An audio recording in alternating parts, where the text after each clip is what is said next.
자, 예루살렘으로 올라오신 예수님께서 지금 서기관들과 바리새인들에게 굉장히 강도를 높여가시면서 지금 책망하고 내시는 내용들을 쭉 이어가고 있는데, 특별히 화 있을진저라고 표현하시면서 장차 있어질 심판에 대하여 경고하시는 내용. 자, 오늘로 지금 네 번째 시간을 갖습니다. 특별히 25절서부터 나오는 내용들을 보니까, 자, 외식하고 있는 이들의 모습을 굉장히 상징적으로 지금 오늘 설명을 하고 계시는데, 자, 내용을 보면 이렇게 돼 있어요. 자, 외식하는 서기관들과 바리새인들이요. 자, 잔과 대접의라고 이야기를 시작합니다. 자, 잔과 대접은 그릇에 해당이 되는데, 여러분 성경에 보면 하나님께서 우리 인생을 향하여 몇 가지로 비유로 설명하시는 대목들이 등장을 합니다. 자, 구약에는 주로 우리 인생을 뭐에 많이 비유를 하셨냐면 양에 많이 비유를 하셨어요. 자, 신약에 들어와서 예수님이 우리 삶을 뭘로 비유하셨느냐면 나무와 가지로 비유하시기도 하고, 또 어떤 부분은요, 이 그릇의 비유를 이제 종종 하시게 되는데, 자, 오늘이 어찌 보면 이 그릇에 대한 첫 번째 비유가 될 것 같습니다. 자, 근데, 자, 그릇이 있어요. 자, 근데, 여러분 이 그릇은 뭐 할 때 써요?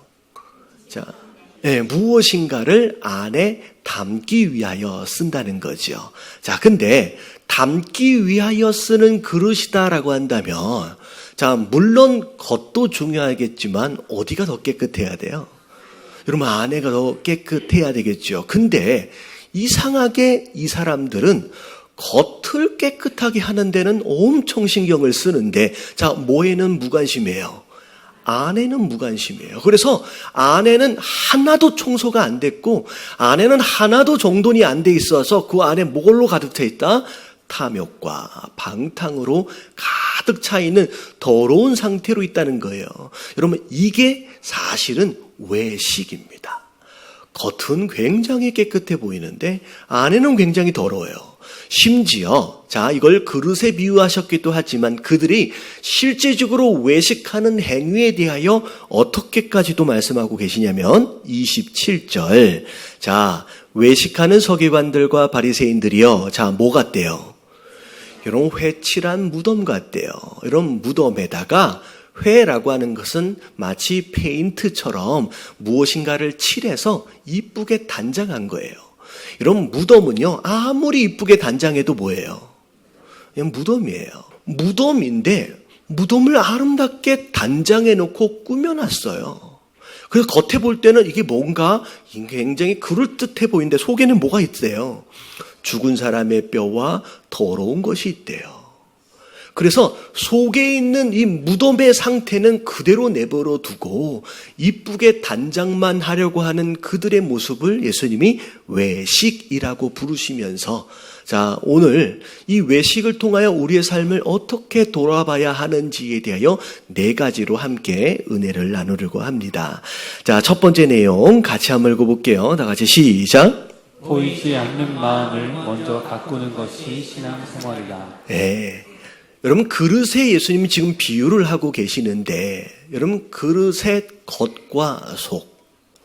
자, 뭘 더 깨끗하게 해야 된다? 속이다는 거지요. 근데 잘 생각해 보면요, 여러분 겉도 그릇이고요, 여러분 속도 그릇이에요. 여러분 우리의 겉모습도 나고요, 우리의 속모습도 나예요. 여러분 겉은 어찌 보면 안에가 중요하다라고 해서 겉은 아무렇게나 해도 된다, 그게 아니라는 거예요. 다 깨끗하게 해야 되는데, 자, 중요한 건, 오늘 말씀의 문제는 뭐냐면 중요한 것은 우선순위예요. 자, 뭘 먼저 깨끗하게 해야 하느냐라는 거예요. 자, 아내를 깨끗하게 하면, 여러분 아내를 깨끗하게 해요. 그리고 아내 깨끗하게 하는 것으로 말미암아 점점점 겉도 깨끗해져 가는 모습. 여러분 이걸 뭐라고 부르냐면요, 전문 용어로 다 같이 성화. 자, 이걸 성화라고 불러요. 자, 일반적으로 성화, 죄 안 짓고 거룩하게 사는 건가 보다라고 생각할 수 있는데, 여러분 성화의 기본적인 의미는, 자, 어디를 먼저 청소한다? 여러분 아내를 먼저 청소하고 아내를 정돈하고 아내를 단장함으로 말미암아 서서히 뭐가 변해져 가는 거예요? 겉이 변해져 가는 거예요. 같이. 자, 그래서 아내를 먼저 가꾸는 걸, 속을 먼저 바꾸는 것을 뭐라고 부르냐면 성화라고 불러요. 자, 근데 아내는 상관하지 않고 아내는 그대로 내버려 두고, 자, 뭘 먼저 가꾸기 시작해요? 겉을 먼저 가꾸기 시작하는 것을 뭐라고 부르냐면 오늘 말씀에 나오는 것처럼 외식 또는 위선이라고 불러요. 여러분 둘 다 깨끗해야 돼요. 근데 뭘 먼저 가꾸기 시작하느냐에 따라서 성화가 되기도 하고, 어느 쪽에서는 뭐가 돼요? 외식이나 위선이 될 수 있어야 된다. 근데 자, 우리는 자, 뭘 먼저 가꾸어요? 여러분 우리의 본성은 자꾸 속이 아니라 겉을 먼저 바꿔요. 왜냐하면 속은 잘 안 보여요. 그래서 겉을 자꾸만 먼저 가꾸려고 하는 거예요. 그래서 오늘 말씀에 등장하고 있는 이 서기관들, 바리새인들도 똑같은 모습. 자, 그래서 오늘 28절에 예수님이 뭐라고 말씀하시냐면, 자, 다 같이 한번 읽어볼게요. 시작.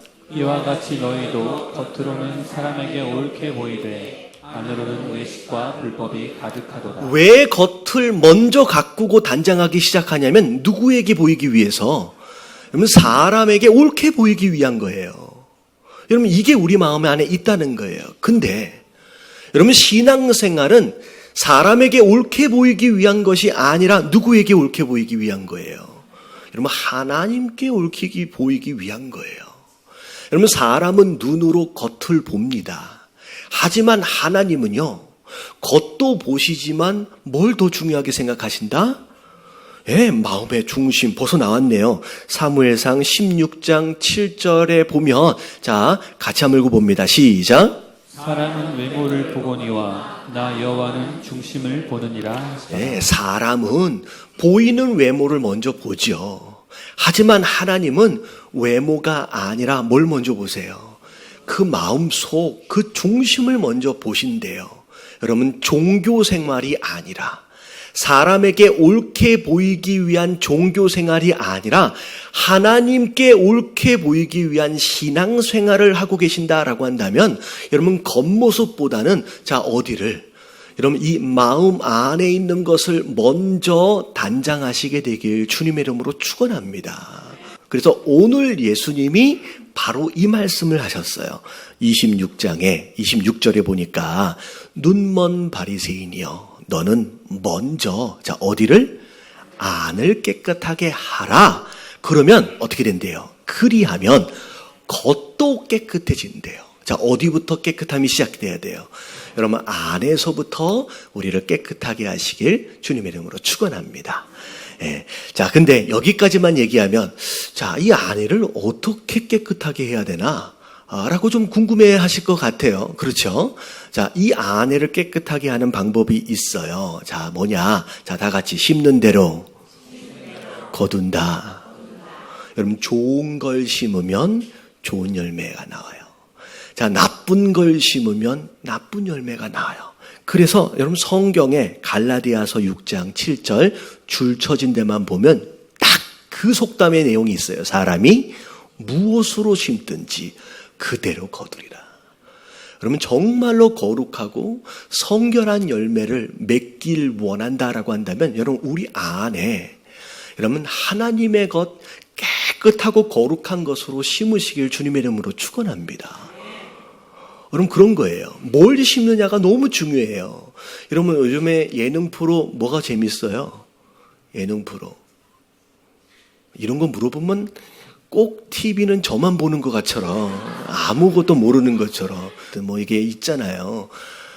여러분 연예인들이 막 뛰어다니는 모습을 보면서 소파에 앉아있는데 갑자기 막 성령의 충만함이 막 임하고 막 마음에 뜨거워지면 이런 일이 일어날까요? 안 일어날까요? 여러분 정말로 일어나기 쉽지 않겠죠. 이러면 세상 것들을 우리 안에 여러분 담고 살아갑니다. 어쩔 수 없이. 근데 세상 것들이 내 마음에 심겨지고 담아지고 있는 것처럼 과연 나는 내 안에 하나님의 것을 얼마나 담고 심어가고 있는지를 돌아볼 필요가 있어요. 세상 것들 담는 데는 하루에 10시간씩 20시간씩 담아내고 있는데 여러분 성경을 하루에 한 절도 읽어보지 못하고 있다라고 한다면 여러분 그냥 나는 뭘로 충만한 거예요? 여러분 세상으로 충만할 수밖에 없는 거예요. 여러분 내 안에 지금 뭘 얼마나 하루의 일과 중에 하나님의 것을 심고 담기 위해 내가 얼마나 투자하고 있는지를 생각해야 돼요. 여러분 세상 것들로 10시간을 담고 있는데 내가 성령 충만하기를 기대하는 것은 여러분 욕심입니다. 여러분 그렇게 안 된다는 거예요. 그래서 오늘 나오고 있는 이 그릇의 비유에 나와 있는 것처럼 여러분 고린도후서 4장 7절에 보면 이런 비유가 비슷하게 있어요. 줄 쳐진 데만 볼게요. 시작. 우리가 이 보배를 질그릇에 가졌으니. 자, 우리가 질그릇이래요. 근데 이 질그릇 안에 뭘 담았대요? 보배를 담았대요. 여러분 우리는 그릇이에요. 별 볼 일 없어요.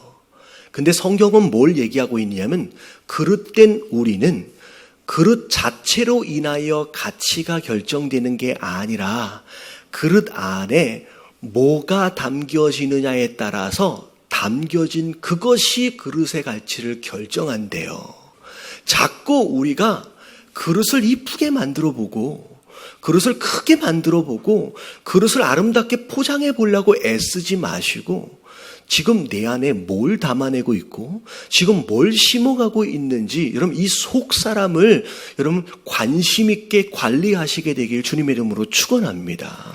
그래서 여러분 신앙생활은 내 겉모양을 치장하고 단장하는 게 아니라 어디서부터예요? 내가 속 사람부터 안에서부터를 단장하고 안에서부터를 관리하고 청소하는 거. 여러분 이게 성화라는 거예요.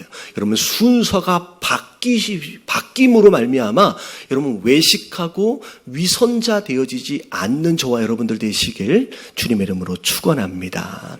옆에 계신 분들에게 다시 한번 인사해 주세요. 안에서부터랍니다. 안에서부터예요. 안에서부터. 자, 두 번째는 뭐냐면, 이런 외식과 위선이 왜 그렇게 무서운 것인지에 대한 심각성을 제가 3가지를 얘기해 드릴 거예요.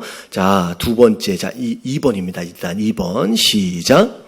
외식은 하나님을 향한 사기 행각이다. 여러분, 사기치면 돼요, 안 돼요? 이렇게 조용해졌어요. 사기치면 돼요, 안 돼요?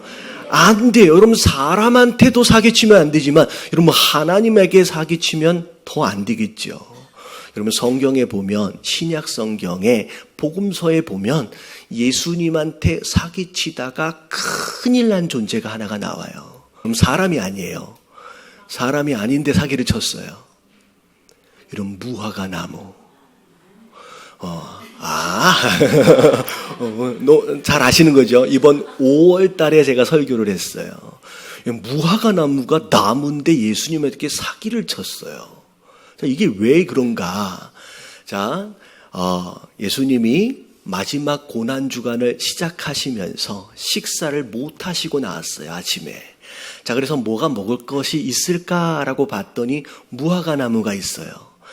무화과 나무가 있어서 가서 열매를 구했는데 있어요, 없어요? 없어요. 그래서 예수님이 저주하십니다. 다음 날 아침에 보니까 뿌리서부터 다 말라버렸어요. 저주받은 거예요. 근데 그 말씀을 보면 그때가 무화과 철이 아니었대요. 이 말씀만 읽으면 예수님 너무 심한 거 아닌가? 무화과 철도 아닌데 왜 열매가 없다고 저주해버려? 이건 너무 심하다라고 생각할 수 있는데 여러분 무화과 나무는 여러분 열매와 잎사귀가 함께 열립니다. 다시 말하면 잎사귀가 있으면 열매가 있구나라고 하는 걸 예측하는 거예요. 다시 말하면 무화과 철이 아니었으면 잎사귀가 있으면 돼야 한대요. 안 되는 거예요. 근데 열매는 없는데 잎사귀만 무성한 거예요. 그러니까 겉에서 볼 때는 당연히 열매가 있겠거니라고 생각하는 거예요. 다시 말하면 이 무화과 나무가 예수님에게 뭐 한 거예요? 사기친 거예요. 열매도 없으면서 이파리로 속인 거예요. 여러분, 열매가 없으면 열매가 없다라고 인정하시면 돼요. 여러분, 우리 안에 죄가 있으면 죄인이라고 인정하시면 돼요. 인정하고 자백하고 회개하면 돼요. 열매가 없으면 아직 성숙하지 못한 거예요. 아직 계절이 안 되시니까 기다리면 돼요. 근데 열매 없음을 숨기고 더러운 것들을 숨기려고 하는 그 행위 자체가 하나님 보시기에는 뭐가 돼버려요? 여러분, 사기가 되는 거예요. 여러분 이렇게 저주받은 여러분 무화과 나무처럼 여러분 속임수를 쓰면 안 되는 거예요. 여러분, 이게 외식이에요. 여러분, 너무 무서운 거예요.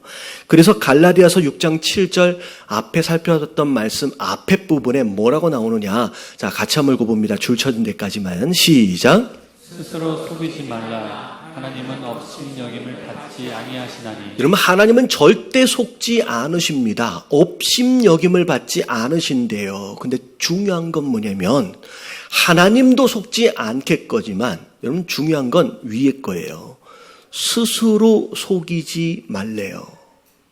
여러분, 스스로 속인다. 내가 나를 속인대요. 여러분, 이게 무슨 뜻이에요? 내가 나를 속인다. 어떻게 내가 나를 속일 수 있지?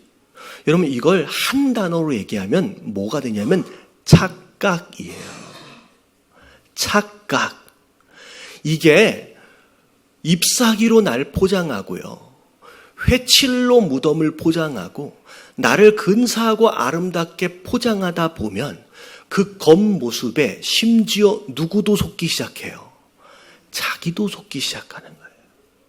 사람들에게 아름다워 보이니까, 신앙생활 잘해 보이니까, 겉모습으로는 잘 단장해 보이니까 사람들이 인정해 주는 거예요. 그러다 보면 어느덧 속에 있는 이 더러운 것, 처음에는 양심이 있어서 이러면 안 되는데 싶지만, 이러면 이 겉모습에 익숙해짐으로 말미암아 자기가 스스로 깨끗한 줄 알아 보이는 착각의 상태가 되어버리는 거예요. 여러분, 이게 정말로 무서운 거예요. 그래서 회개하라 그러면 마음에 감동이 없어요. 왜냐하면 나는 회개할 게 있어요, 없어요? 없다고 착각하기 시작하는 거예요. 여러분, 이게 얼마나 무서운 건지, 여러분, 이걸 뭐라 그러면 영적 나병이라고 불러요. 나병. 여러분, 감각이 여러분 썩어서 문드러지고 있는데, 냄새가 나고 있는데 느껴요, 못 느껴요? 못 느끼는 상태가 돼버리는 거예요. 여러분, 하나님에게 속임수, 여러분 사기를 쳐서도 안 되지만, 여러분 스스로 착각 가운데 여러분 이런 나병처럼의 환자처럼의 삶을 살아서는 안 된다라는 거, 여러분 깨달아지시길 주님의 이름으로 축원합니다. 자, 그 다음에 3번 같이 한번 읽어볼게요. 시작. 염증은 숨기고 덮어두면 곱는다. 네, 여러분 자기가 죄를 지었어요. 죄를 지은 자들의 두 가지 반응. 어떤 사람은 내가 잘못했구나, 내가 회개해야 되지라고 하나님 앞에 자기를 인정하는 사람이 있어요. 근데 어떤 사람은 이걸 숨겨요. 이걸 덮고 싶어요. 그리고 스스로 정당화를 시켜요. 그래서 아무도 모르겠지. 여러분, 회개하는 게 쉬울까요? 덮는 게 쉬울까요? 할렐루야. 너무 감사하네요. 근데 우리의 본성은요, 회개하는 거가 어려워요. 자, 뭐 하려고 해요? 덮으려고 해요. 아담과 하와가 죄를 짓고 내가 죄를 지었습니다라고 고백해요, 안 해요? 안 해요. 숨기는 거예요. 가리는 거예요. 여러분, 이게 얼마나 무서운 건지, 심지어 오늘 27절에 회칠한 무덤. 무덤인데 그걸 포장하기 시작하는 거예요. 가리기 시작하는 거예요. 결국은 덮어놓고 숨겨놓고 가리게 되면 여러분 염증은 어떻게 돼요? 여러분 이 안에 곪기 시작하는 거예요. 여러분 심지어 여러분 하나님과의 관계마저도 다 무너지게 돼 있어요. 여러분 절대 덮어놓고 숨기지 마시길 주님의 이름으로 축원합니다. 그래서 자, 요한 1서 1장 8절에 보면, 자, 8절 말씀만 볼게요. 시작. 만일 우리가 죄가 없다고 받았으면 우리 속에 있지 아니할 것이요. 예. 스스로 속이는 일들 가운데 하나가 뭐냐면 죄가 없대요. 나는 죄 지은 적이 없대요. 그러면 이렇게 이야기하고 있다라고 한다면 이건 착각이며 심지어 진리가 우리 안에 없는 것이다 라고 이야기합니다. 여러분, 이 진리는 예수 그리스도이며 말씀이에요. 말씀이 내 안에 있고 예수 그리스도가 내 안에 있으면요, 내가 어떤 존재인지를 알아요. 아, 내가 죄인이구나. 그래서 스스로 나는 죄인이 아니다라고 고집을 부리는 자는 해결 방법이 없어요. 덮어놓고 아니다라고 고집을 부리면 여러분 해결 방법이 없는 거예요. 그래서 자 9절 말씀이에요. 자, 어떻게 하래요? 자, 시작. 만일 우리가 우리 죄를 자백하면 그는 미쁘시고 의로우사 우리 죄를 사하시며 우리를 모든 불의에서 깨끗하게 하실 것이요. 뭐 하래요? 무슨 죄든 상관이 없대요. 그냥 자백하래요. 돌이켜 회개하래요. 그러면 우리를 깨끗하게 해주실 것이다 라고 말씀하십니다. 자, 마지막 10절까지 쭉 읽어봅니다. 시작. 만일 우리가 범죄하지 아니하였다 하면 하나님을 거짓말하는 이로 만드는 것이니 또한 그의 말씀이 우리 속에 있지 아니하니라. 예, 하나님을 거짓말장이로 만드는 거예요. 분명히 죄라고 말씀하시는데, 죄인이라고 말씀하시는데 나는 아니다라고 고집을 부리는 건 하나님을 거짓말장이로 만드는 것뿐만이 아니라 우리 안에 진리도 말씀도 없는 자다라고 말씀하시는 거예요. 여러분, 깨달아지시길 주님의 이름으로 축원합니다. 그래서 여러분, 죄, 염증과 같아요. 숨기고 덮어놓기 시작하면 하나님과의 관계마저도 무너져 버린다라고 하는 거, 여러분 깨달으시길 주님의 이름으로 축원합니다. 자, 마지막 네 번째, 자, 같이 한번 읽어볼게요. 시작. 결국 하나님께서는 깨끗한 사람을 쓰신다. 자, 누굴 쓰신다고요? 여러분, 깨끗한 사람을 써요. 자, 마지막 말씀이에요. 디모데후서 2장 20절에 보면, 자, 큰 집에, 자, 이 큰 집은 하나님의 집이에요. 자, 그 안에 어떤 그릇이 있냐면 금그릇도 있고 은그릇도 있고 나무그릇도 있고 질그릇도 있어요. 자, 그 다음에 귀하게 쓰는 것도 있고 천하게 쓰는 것도 있습니다. 자, 20절까지만 읽은 가운데, 자, 어떤 그릇을 귀하게 쓰고 어떤 것을 천하게 쓸까요? 자, 금그릇, 은그릇, 나무그릇, 질그릇이 있어요. 자, 뭐가 귀하게 쓰여져요? 그거 같죠. 네, 이왕이면 금그릇이 더 귀하게 쓰여질 것 같고, 천하다라고 얘기하면, 이건 나무그릇이나 질그릇, 흙그릇이, 그냥 천하게 쓰이겠구나, 라고 생각할 수 있을 것 같아요. 여러분, 이게 일반적인 상식입니다. 근데, 여러분, 이 말씀은 우리의 상식과는 달라요. 뭐가 귀한 거냐? 자, 21절, 다 같이 시작. 그러므로 누구든지 이런 것에서 자기를 깨끗하게 하면 귀히 쓰는 그릇이 되어. 자, 희한하죠? 금그릇이 아니에요. 은그릇이 아니에요. 자, 뭐 한 그릇이 귀하게 쓰임돼요? 깨끗하게 한 그릇이 귀하게 쓰임받는 거예요. 그럼 자꾸 내가 금그릇 되려고 애쓰지 마세요. 은그릇 되거나 크고 뭐 화려하고, 여러분 그런 그릇이 되려고 애를 쓰지 말고, 여러분 어떤 그릇으로 만드셨느냐는 누구의 주권? 그릇을 만드신 하나님의 주권이에요. 왜 나를 흙으로 만드셨을까요? 왜 나를 나무로 만드셨을까요? 여러분 질문할 수 없어요. 왜냐면 우리는 피조물이에요. 그냥 하나님의 절대적 주권입니다. 근데 비록 나무 그릇으로 만들어졌을지라도 귀하게 쓰임받을 수 있는 기회가 있다라는 거예요. 여러분 스스로 나는 나무 그릇 같다라고 여겨지시는 분들은 오늘 소망을 가지세요. 여러분 쓰임받을 수 있어요. 귀하게 금 그릇보다. 여러분 우리의 안과 겉을 깨끗하게 하심으로 말미암아 여러분 내가 비록 어떤 그릇이든 상관이 없이 하나님께 귀하게 쓰임받는 그런 성도들 되어지시길 주님의 이름으로 축원합니다.